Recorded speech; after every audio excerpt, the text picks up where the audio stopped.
Because for me, assessment is about your capabilities. Am I able to gauge your capability better on the content that you have learned or the expectations that I have delivered? If your typing speed is not that fast, Yep. it should not impact the ability of having that subject or knowing that subject. Hello and welcome to the Test Community Network. My name is Tim Burnett. I hope you're all safe and well. And this week we've got a fantastic interview for you from Pakistan. We have Munira Mohammad. She works within the assessment organisations out there. She's going to be talking about her experiences with examinations ahead of the IAEA conference. Munira is an ambassador like myself for the conference. We'll be out in Canada, in Toronto, at the end of September for a week of amazing presentations and events and experiences for everyone involved in the assessment space. So if you've not already registered, please do that. I will make sure that I share the link in the show notes for the session. Other bits before we play the session. So I just want to kind of highlight some interesting stuff that's been going on. Now, obviously, everyone out there is talking about examinations and the big kind of drive and push and dream that everyone takes their examinations on computer. And there are some limitations to that. And Munira will kind of attest to that, the restrictions and issues that they have within their country, which I kind of draw parallels with within our country, the infrastructure, the computers, the network. If you keep trying to deliver exams for every single person in the school on the same day, then you are going to face problems, and it's going to hold you back from moving forward into maybe more adaptive, more engaged, more personal-based forms of assessment. I personally don't care if it's paper, it's interpretive dance, whether it's a multiple choice on screen. If it's done well and the purpose of the testing is purposeful and there's value for the student, I am a little bit sick to death of examinations that just go out there just to label a third of the population as failures, and in some cases just massage the egos of the people who wrote the exam in the first place. We've got to remember that assessment, if we want it to be trusted and we want it to be appreciated and we want it to be valued by people, it's got to give something back to the learner, not just be about points for the schools, points for the districts, points for the education, government, whatever that's involved. Anyway, some other kind of activities have been going on, a little bit of my rant there over. So just on screen here, we've got, you may have been tracking it, might not, but so in India, there's been this CBSE OSM controversy that's been going on. They've had a new on-screen marking system put in place, and it's caused all sorts of problems. They've got scripts being marked which have got blurred response sheets in. Apparently someone hacked into it and found all these errors and problems with it. So big issues going on there. India's had a lot of issues this year. There was like 2 million students in for a medical exam that had to take a reset because of a leaked examination paper. It'd be nice if on-screen testing or digital testing could solve these problems, but the infrastructure is just not there. And this is the problem. If you keep delivering these types of tests, then you're going to face these challenges. But it's not just India that's having this problem. So in Portugal, they've had some problems as well. So the fiasco that's going on there with it comes down to the QR tags, the QR bits that have been put on the paper. Teachers been stapling through them. Don't put the QR tag in the corner where the thing's going to be. Think about how you're going to lay out and design. I talked to some people who are just absolute experts in the whole paper design experience. They really know how these things should be laid out. And simply just putting a QR code in the corner where someone's going to put a staple is just asking for problems. Not only that, they've had other issues of something like a teacher that was summoned from the dead to mark exam papers. Someone who's been deceased was expected to mark exam papers. So all sorts of issues have been going on there. So do check those out on the Test Community Network page as well. Before we go into this now as well, I'm going to play a short clip. Last week, we spoke to Emily Worthington, chair for the EATP conferences taking place in Rome in October. And I've been shared a clip I'm going to play with you, which is from the keynote speaker. And Liz can explain a bit more about what they're going to be speaking about at the conference. So here is the keynote speaker for the EATP conference. Hi, I am Dr. Luca Longo, scientist, professor, TEDx speaker, and the iPerson of the Year in Ireland. Beside my technical background in artificial intelligence and neuroscience, I am a pedagogist, an instructor, and I love producing computational models of instructional efficiency. I have won the National Teaching Hero Award twice in Ireland, and I love studying how artificial intelligence can transform the way humans learn. And you know what? Here is the uncomfortable truth most educators will not say out loud. AI is not the problem. Our refusal to adapt is. Right now, the majority of institutions are focused on stopping students from using AI. But AI is not going away. It marks a genuine pedagogical turning point. And it is exposing everything we have been getting wrong about assessment. So the real question is not, are students cheating? It is, what does artificial intelligence reveal about education? Join me at the EATP conference, the European Home of Assessment, in Rome, Italy, from the 7th to the 9th of October 2026, for the theme Building Assessment for Good. Together, we will rethink what assessment is for. We will explore how innovation and technology can transform European assessment for every student, every institution, every future. Are you ready? Register now at eatpconference.eu. Rome, October 2026. See you there.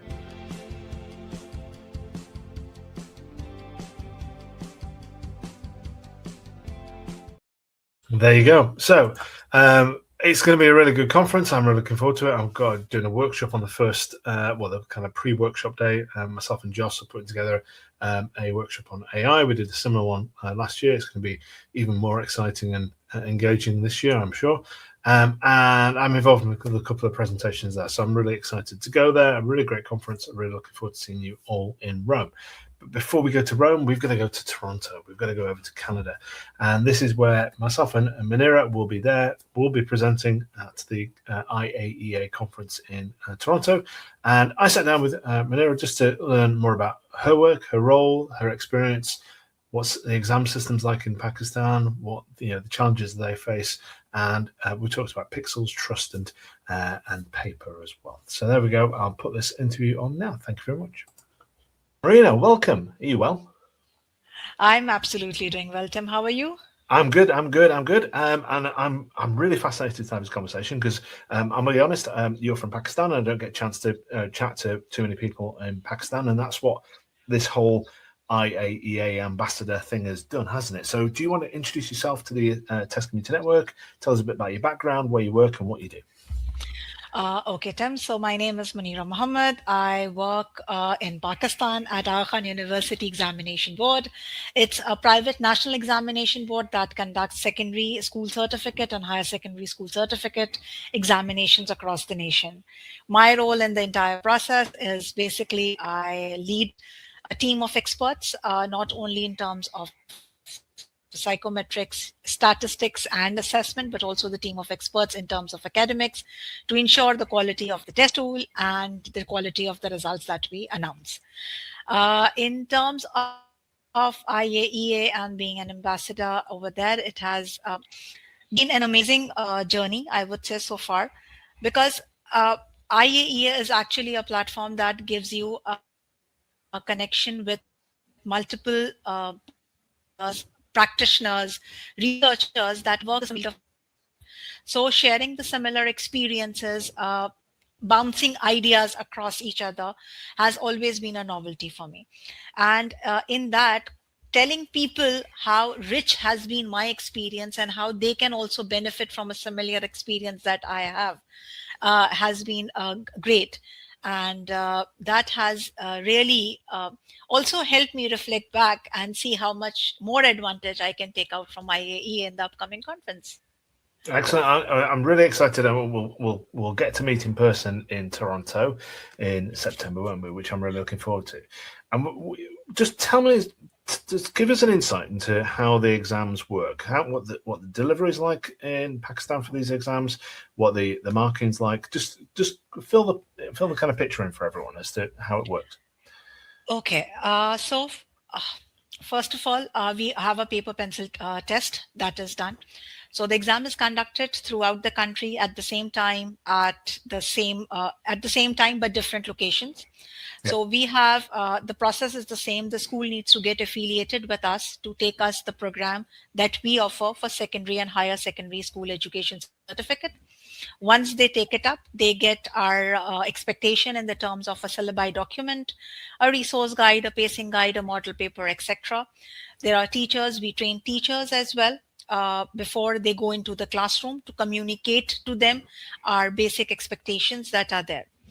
Once that is done, there is a hand-holding. We have an open communication policy with teachers, leadership back at school as well, to ensure that they understand the vision that we undertake and we go by. Just giving you a bit of a history over here, in a sense that this is where I work as a private national examination board. We already have around 30 public examination boards operating in Pakistan, Right. with Wow. two to three major international examination boards, and we are only one with a private national examination board. There is another private examination board, but that works only within a certain province. Right. So coming to that dynamics, the need for this creation, this board was being initiated by the academics back in 1990s. And the purpose was there was a lot of confidentiality issues with reference to the examination paper, the quality of education, also the transparency of the marking, scoring, and result as well. Keeping all that in account, the request was made, and thus this board came into existence back in 2002. So we are not that very old. However, we have made a very good footprint in our country over the period of time by not only implementing best practices of assessment that needs to come into play, being as transparent to our stakeholders that we can, in terms of our results, in terms of our exam papers, in terms of our scorings, and also the engagement that we have with our stakeholders in terms of the feedback is also very high. So that has created a very long-lasting relationship that is there, and we have been growing substantially over the period of years. So with that, as I mentioned, we take a paper pencil test throughout the nation. And when I say throughout the nation, in Pakistan, the best advantage is that you have a desert, you have a coastal area, you have plains, you have mountains, so you have all the landscape across. Yeah. So we work with multiple seasonal variations as well as we go by. With that on set, once the paper pencil test is conducted, those are scanned. The MCQs are marked, filled on OMR sheet, they are scanned, and the scores are brought in. Whereas the descriptive questions are scanned and then marked electronically by involving our affiliated school teachers. Yeah. So currently our e-marking process or electronic marking process is centralized. It happens in Karachi, where our head office is located majorly. So the entire scripts from all over Pakistan comes in after scanning over here, and that's where we engaged our teachers in the marking process that goes on.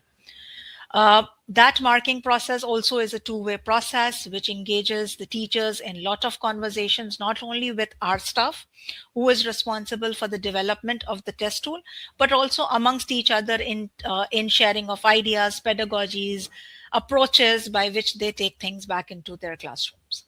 Yeah. Once these scorings are done, then we have a very strong item analysis, or I can say post-exam analysis system that is in place using multiple psychometric indicators.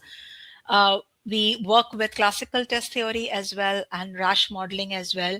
And based on the findings that we get, there are discussions involving the people, the item writers or the question makers, but also with our teachers and stakeholders being involved in the discussion to ensure that the transparency is there. So those discussions are carried out. Once those are done, and because we do not work on relative marking, we work on absolute marking because of the governmental policy. So if there are any errors that are found in the assessment tool, be it of construct, teaching, learning, resources, any kind of it, the students are not penalized and are awarded marks. Yeah. This is once this scoring is completed and the results are announced, we share a school performance report back to our affiliated schools. This is a personalized school booklet, which gives them their result feedback. And that feedback is not only limited to the just grade distribution, it actually takes you back to the question-wise analysis. Like, for example, if their students have appeared in a biology examination paper, so question number 1 was from which student learning outcome? What was the cognitive level of that question? How did the nation performed on it? And how did your school performed on it? Okay. So it's all there, and whichever item or questions which has been identified as error are also reported in that booklet back to the stakeholders. Okay. So that is along that. Then we also send descriptive notes from our e-marking center, because for description marking, which happens for the descriptive questions, those e-marking notes are also shared with the schools, from where they learn, take that back into their classrooms for the next year. I will say the teaching learning process, the engagement with the students, what went right, what went wrong, etc. So this is how our entire loop gets closed with the feedback that goes back to our stakeholders. Fantastic. And we were chatting just before, and you're on a bit of a, you're looking at a digital transformation journey, because obviously when you look at that system, if you were to draw that on a board, that board behind you, for instance, you would look at it and you would look at opportunities when you say, well, we could, by having rather than OMR sheets, we could, if we did that on screen, it would be more efficient, and you'll be able to present that. And then there's the integrity piece across the board, isn't there? Because the way that the exam papers are distributed, that can be an issue if there's a paper leak, and that can be huge. And it's not just an exam issue, it's a political issue, isn't it, as well? It can be huge. What's your kind of take then on that digital transformation? Where are you in your thinking? What excites you about it, and what makes you a little bit nervous about going down that digital route? Okay, so the excitement is, yes, the effectiveness and the efficiency, and also the control factor of confidentiality and the stoppage of the leakage, as you have rightly mentioned. However, the concern part is the fairness. Is because I have yet need to explore on my account as well, that is a paper pencil test is as easy or difficult as a computer based test. So that modality, the difference in modality also does bring into a kind of a difficulty or an ease, I don't know. And that is the where the decision actually is more difficult to make. Would the modality impact the student performance? Because for me, assessment is about your capabilities. Am I able to gauge your capability better on the content that you have learned or the expectations that I have delivered? If your typing speed is not that fast, it should not impact the ability of having that subject or knowing that subject. So my cause of concerns basically are regarding the modality in itself. And another thing is that right now, I cannot have a shift of 100% from paper pencil to digital. It will go simultaneously whenever we decide to take by, because we still work or operate in areas where there is no stable electricity, there is no stable internet. So yes, I cannot go at any time right now saying I can move 100% from one modality to another, giving an equal chance to everyone. But the difference in modality, would it impact the difficulty level of the exam paper? How would that impact the reporting of the ability? So these are the questions that is something that's in my mind. I'm trying to find answers to those. I'm looking out for people who might have gone through that route and had certain understanding of what can be done, what were the processes they undertook to ensure that fairness is played along. or is carried along in that dimension. So that is the worrying part for me, actually. So, obviously you're not the only country and organisation to face and look at this challenge. And what's interesting here in the UK is that there's the regulator Ofcall for England has imposed a kind of guidance or restrictions or plans to this, where they say effectively, if you're going to digitize what is currently a paper-based delivered examination, you have to create a digital version of that exam and a paper version of that examination, and they're measured and balanced themselves, treated as separate examinations. Because I don't think your challenges are really any different from here in England, because we have schools with unstable internet. We have schools with a massive difference in terms of the way in which digital technology is used in the classroom. Everyone talks about students these days being digital natives, and yes, they've all got access to a phone, typing away on WhatsApp or Snapchat or something, but they're not sat with a laptop. And I've seen this for myself, and when I visited India some time ago, where students, it was their first time using a laptop, their first time using a computer, and that it's construct relevant variance, isn't it? Where you're effectively putting a technology barrier in that place. And my worry is, and this is my kind of view, is that my worry is that if you try and take the existing system that you have, and everyone's there's some very bullish people in our community who say, you need to move to digital assessment. It's the only way forward, and that's not fair on those students, isn't it?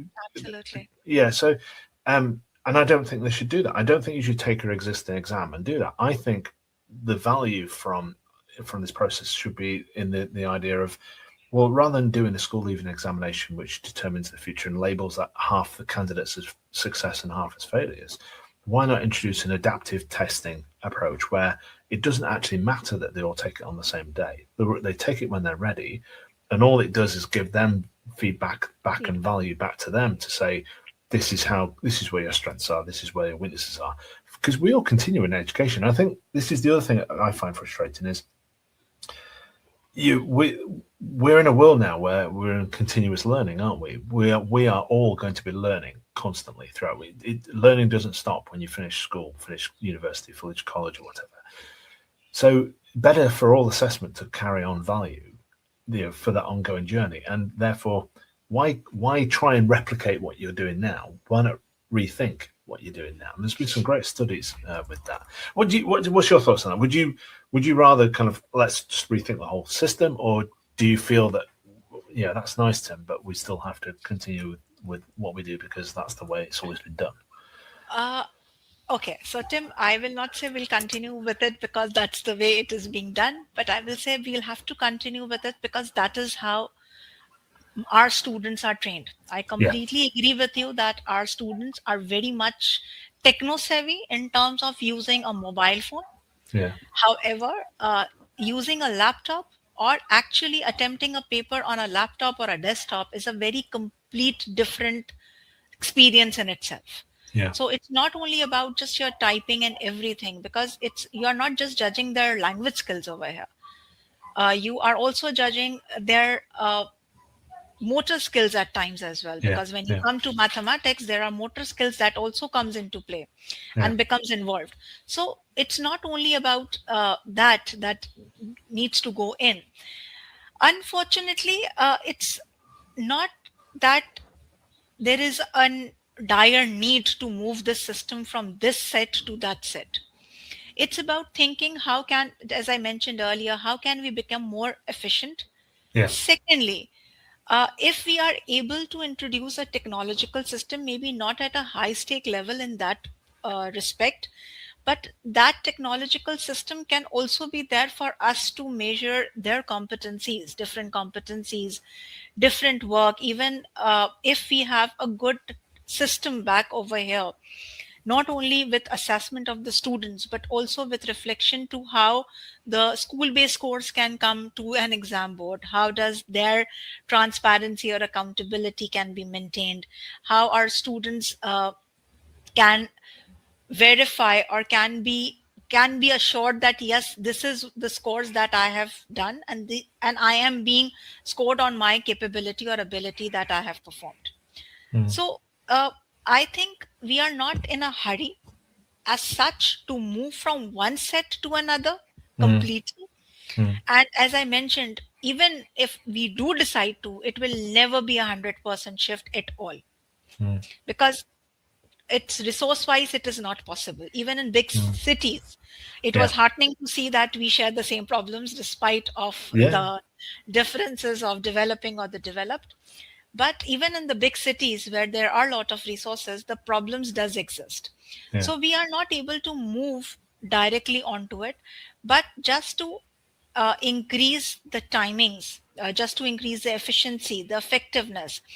And also, as I am reiterating myself over here, the problems that are politically so strong over here, leakage of examination papers, the confidentiality of the question itself, is a challenge in its own self. So what are the different mechanisms by which that can be controlled as well?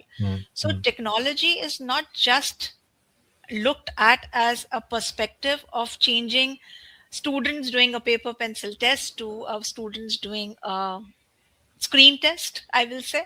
But it is also about how can that technology help us in ensuring that what we are delivering is transparent, what we are delivering has quality, and because at the end of the day, the qualification that the student gets has to have that trust.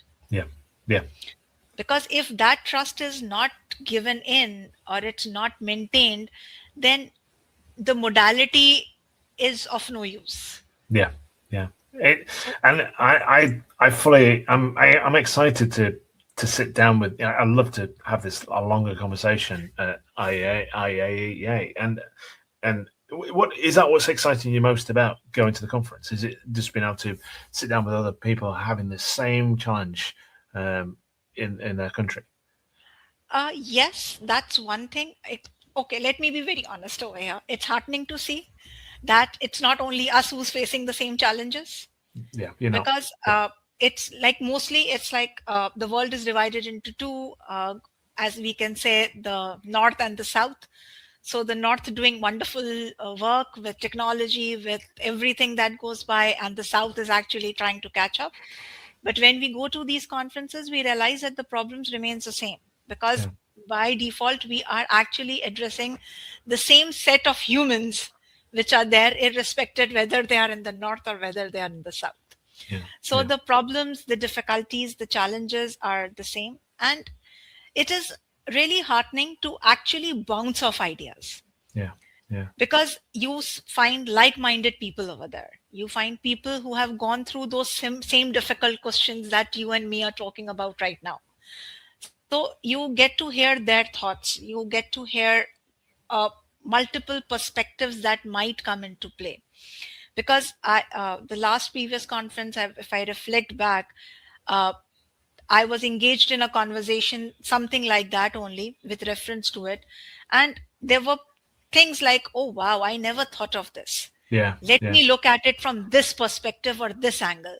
Okay, I am doing this, but yes, this is the missing element I haven't touched upon. I need to figure it out. I need to look back onto it. So there are multiple areas that actually clicks in your mind and then makes things more clearer to you, or gives you a pathway where you can explore further and reach out more. So I am looking forward not only to only have this conversation with people over there, but also to actually know what new is happening. What is now the approach the people are taking in? Because even today, you and me are talking about digitization and technology. There are countries who are now restricting their students from the use of technology to a certain age and limit as well. So are we getting onto a bandwagon which is going to shift in the next 5 years again? Or are we doing the right thing and we should continue on? So these are the debates, these are the discussion that does help you to think and reflect back. I'd see it as like you're jumping out, potentially you're jumping onto a fast-moving train where you think you're inspired by others that are doing what they perceive to be as amazing stuff, but as you're jumping on, they're jumping off because they've realised that there's something wrong with that approach. And the OECD did a fantastic piece of research, and I had Rebecca Frankham and Lena Gray, who worked on it on the interview a few weeks ago, and they did some research where they looked at, I think it was 30 odd schools and 72 qualifications around the world, and how they're delivered, and whether it's entirely summative or whether it's course project based. And they came up with this great formula of the manageability of it. It's not just about the student and the value and the kind of modality and things, but the manageability of it. And they found that things like moving towards the idea of continuous assessment was a great idea, but actually proved to be quite an unmanageable process and a big burden. And I think the other thing that is kind of thinking ahead is that how is someone going to game this? Because they always will, won't they? So paper-based exams at the moment, how do they game it? They intercept them, don't they? They look at them and share them on social media. And now we're in a space where people are taking AI glasses into examinations or having Bluetooth earsets and phones and things, and they're getting information back and forth and stuff, aren't they? And that's going on. It's not just in developing countries. That's happening here as well. And I, to be honest, I don't consider our country to be developing or developed.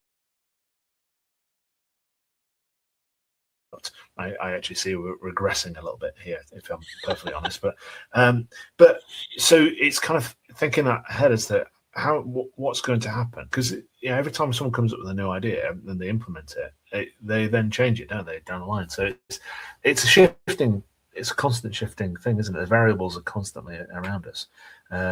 What I really want to do, and I hope we get a bit of time for this, because I want to do this. I don't like to sit down with people like yourself, because I've been doing a lot of vibe coding work, so it quite quickly spilling up interactive technology-based things very quickly, kind of typing out and creating. I would love to sit down with you and kind of say, okay, so let's get AI to help us design a system, an interface, a user, an experience, an end-to-end journey there and then. Let's shape that. I would love to. I hope we get a chance to do that at the conference. Hopefully. Yeah, keeping my fingers crossed.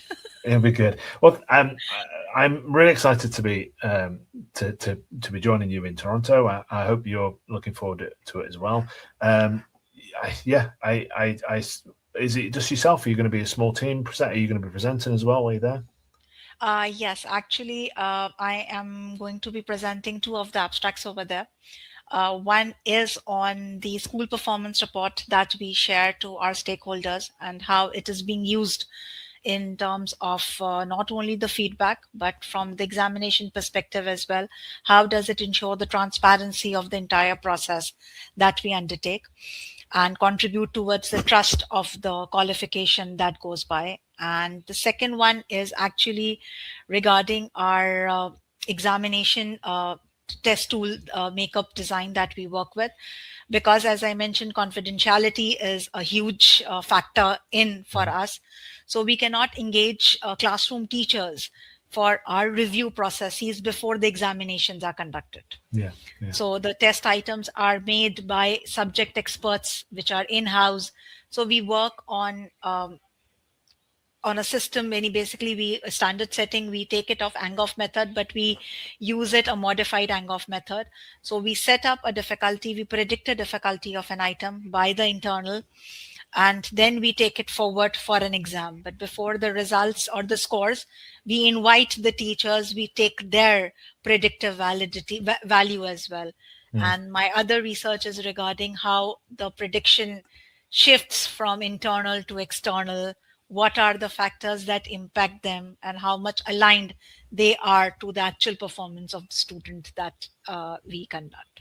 Fantastic. So these are the 2 things that I will be presenting actually at I look forward to that. I've been experimenting with the idea of using comparative judgment as a means of predicting item difficulty. Okay. Just as a simple kind of, and it's not. I was talking with Nathan Thomas about it. It's not a completely statistical kind of method, but I think that's where I look excited. I kind of get excited about experimenting with these ideas to see, if these kind of new concepts and new interfaces could actually solve these problems. But excellent. Well, thank you very much. I really appreciate that. I think it's fascinating chat, and I think listeners will really value the fact that they get to understand a little bit more about your context and your situation. So when they meet you in Toronto, you're 15 minutes on from the conversation already, and you can start sharing ideas. I think that's we're jump starting it, aren't we? That's the nice thing. Perfectly. I'm looking forward as well to meeting you over there and the other ambassadors as well, along with the huge group of other practitioners and researchers out there. Yeah, it's going to be amazing, isn't it? Well, thank you very much. Much appreciated. And we'll speak again soon, and I'll see you in Toronto. Absolutely. There we go. Sorry, it was just slightly trimmed off at the end there, but really fascinating conversation. I really enjoyed that, and I'm really excited to speak more with Munira when we're in Toronto. The keen eyes amongst you may have noticed I'm wearing, I don't know if it's reversed on here, but my CSR t-shirt on here. That is because today I was teaching. So most Wednesdays I teach a AI automation practitioner course for CSR training. We have a cohort going through at the moment. We are putting together another cohort. I spoke about it at the IAEA conference. I've had quite a few people contact me about joining it. So if you are, well, I'll put it this way. You should be looking at having someone with AI and automation skills on your workforce and your team. If you're just leaving it to IT, it's the wrong way to go about it. I love IT, but they are not people who should be taking AI and automation activity forward. It's a human-centered activity. You need to look at the people, the processes, and then the technology in there. And then you bring them in as part of that, as you would do with legal and everyone else. But you need to think about it as a human first. And that's, I put my other t-shirt that says think human first in there as well. So if you're interested, go to csr-group.co.uk and have a look. It's under the additional courses, and check it out, and maybe see you on my course. Anyway, that's it from me. Take care, and I'll see you soon. Thanks a lot, and bye-bye.